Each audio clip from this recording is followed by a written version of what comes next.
She asked me who I was yesterday, not in a confused way, not like she was searching for the answer.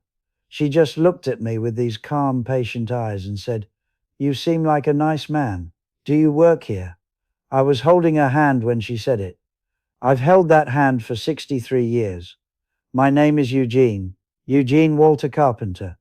I'm 87 years old, and my wife doesn't know who I am anymore. Her name is Dorothy. Dot. I called her. Still call her that, even though she doesn't respond to it now. The nurses call her Mrs. Carpenter. She answers to that sometimes. Other times she just smiles, like she's being polite to strangers. I suppose that's what I am to her now. A stranger. We met in 1959. I was 20 years old, working at my father's hardware store on weekends. She came in looking for a specific kind of nail, not just any nail. She had a piece of paper with measurements written down, very precise. I remember thinking, who is this woman who knows exactly what size nail she needs? Turned out she was building a bookshelf by herself in her apartment. I asked if she needed help. She said, "I need the nails. I don't need help." I fell in love with her right there, standing in aisle 4, holding a brown paper bag of 8-penny nails. We were married 14 months later. I thought I knew what marriage was. My parents had been married, my grandparents. You find someone, you make promises, you keep them. You build a life. That was the formula. Nobody told me that marriage isn't a thing you build once. It's a thing you keep building, every single day. And some days you don't have the tools. And some days you don't even have the plans. And some days you just have to sit there in the rubble and decide if you're going to start again. The first 10 years were easy. Or maybe they just feel easy now, looking back through 60 years of everything else. We had 2 children, a boy and a girl, Thomas and Mary. We bought a house with a yard that was too big. I complained about mowing it every summer. Now I'd give anything to mow that lawn one more time with Dot sitting on the porch, drinking lemonade, pretending to read but really just watching me. She always watched me. I didn't notice it then. I was too busy doing things to notice being seen. There was a night in 1974. I've never told anyone about this night. We'd been married 15 years. The kids were in bed. We were sitting in the kitchen. And I don't even remember what started it, but we had a fight. A real one, not yelling. Dot never yelled, but cold, silent. The kind of fight where you realize the person across from you might actually leave. She said, "Sometimes I don't know if you see me or just the idea of me." I didn't understand what she meant. I told her that. I said, "I see you every day. What are you talking about?"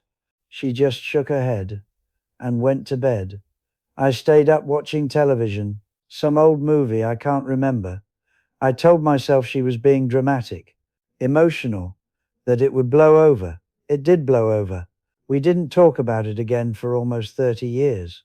But I think about that night now, almost every day, because she was right. I didn't see her. Not really. I saw the mother of my children. I saw the woman who kept the house running. I saw my wife, the role, the function. I didn't see Dorothy. I didn't ask her what she was thinking. I didn't ask her what she dreamed about. I didn't ask her if she was happy. And I mean really ask, not just the automatic question you throw out while reading the newspaper. I assumed. For decades I assumed. There was a trip we were supposed to take. She wanted to go to Italy. She'd wanted to go since she was a little girl. Her grandmother was Italian, came over in 1912. Dot grew up hearing stories about a village in Tuscany, rolling hills, stone houses, church bells in the morning. Every few years she'd bring it up. Maybe next summer we could go to Italy. And every few years I'd find a reason. The kids' school schedules, work obligations, the expense. The timing was never right. I told myself we'd go eventually. When things settled down, when the kids were grown, when I retired. I retired in 1998. We still didn't go. I don't know why. I really don't. It wasn't the money anymore. It wasn't the time. I just kept putting it off, like it would always be there waiting for us. The last time she mentioned it was maybe 2015. She was looking at a travel magazine in the doctor's office, pointed at a picture of some vineyard. She said, "That's what I always imagined." I said, "Maybe next year." The diagnosis came 8 months later, early onset Alzheimer's, which is a strange term when you're 78 years old. Nothing felt early about it. Everything felt late. The doctors explained what would happen, the stages, the progression. They used words like cognitive decline and memory impairment and eventual loss of recognition. I nodded like I understood. I didn't understand anything. The first year wasn't so bad. She'd forget where she put her keys. She'd tell me the same story twice in one afternoon. Small things, things you could explain away as just getting older. I explained them away. I didn't want to see what was happening. By the third year, she'd forget entire conversations. She'd get lost driving to the grocery store she'd been going to for 40 years. Once I found her standing in the backyard at 3 in the morning, looking at the stars. Not sure how she got there. I held her hand and walked her back inside. She said, "I'm scared, Eugene." I said, "I know. I'm here." But I was scared too. I just didn't say it out loud. The fifth year, she stopped cooking. She'd been cooking our entire marriage. Pot roast on Sundays. Her mother's meatloaf recipe. Banana bread that the grandkids would fight over. One day I came home and found her standing at the stove, holding a spatula, staring at an empty pan. The burner wasn't even on. She looked at me and said, "I can't remember what I was making. I made us sandwiches that night." I'd never made dinner in our entire marriage. Not once. I learned a lot of things I should have learned 50 years earlier. How to do laundry without turning everything pink. How to make the bed the way she liked it. How to find the things she needed before she knew she needed them. I learned how to take care of someone. Really take care of them. Not just provide for them. Not just be in the house. But actually see what they need and give it to them. It only took me 60 years and a disease that was stealing her from me. There's a thing that happens when someone forgets you. It happens slowly, and then all at once. For a while she knew who I was, but couldn't remember my name. She'd call me my husband or him, or sometimes just look at me with this recognition in her eyes. Even if the words weren't there, I held on to those looks, every single one. Then the look started to change.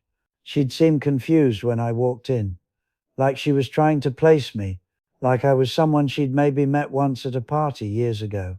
And then yesterday, "You seem like a nice man. Do you work here?"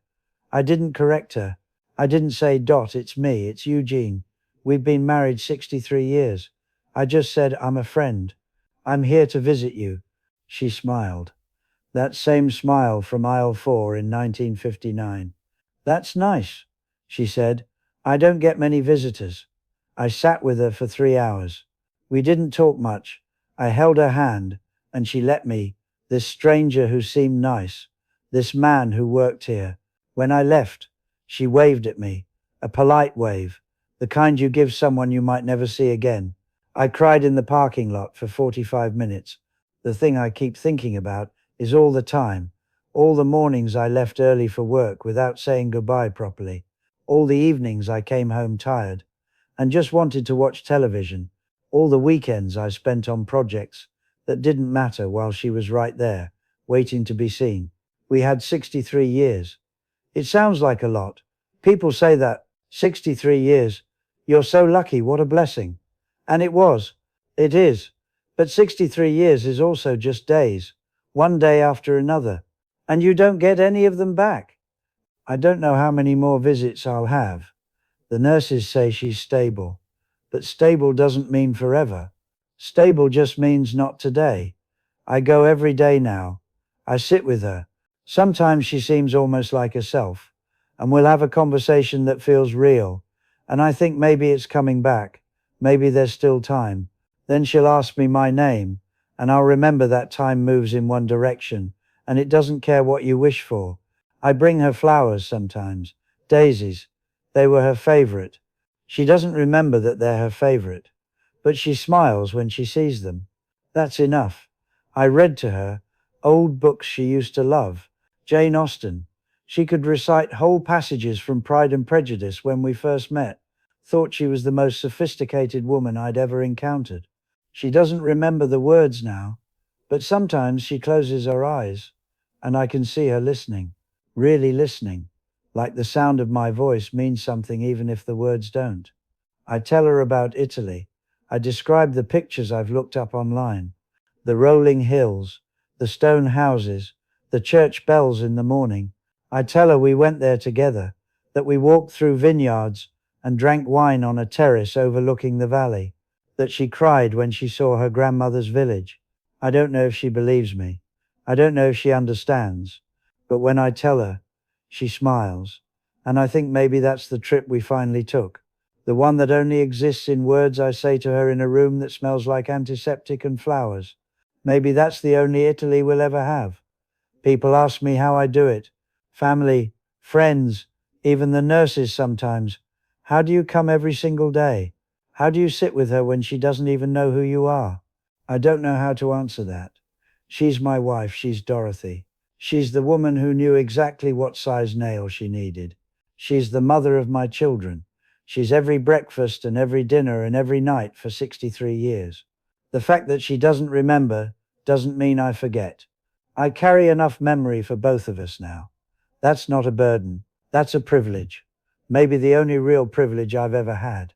I made her a promise in 1960.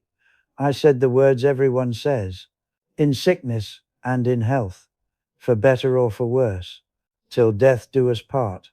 I don't think I understood those words when I said them. I was 21. What does a 21-year-old know about sickness? About worse? About death? I understand them now. They're not about feeling love when it's easy. They're about showing up when it's impossible, when the person you love can't love you back, when you're holding a hand that doesn't know your hand anymore. You show up anyway.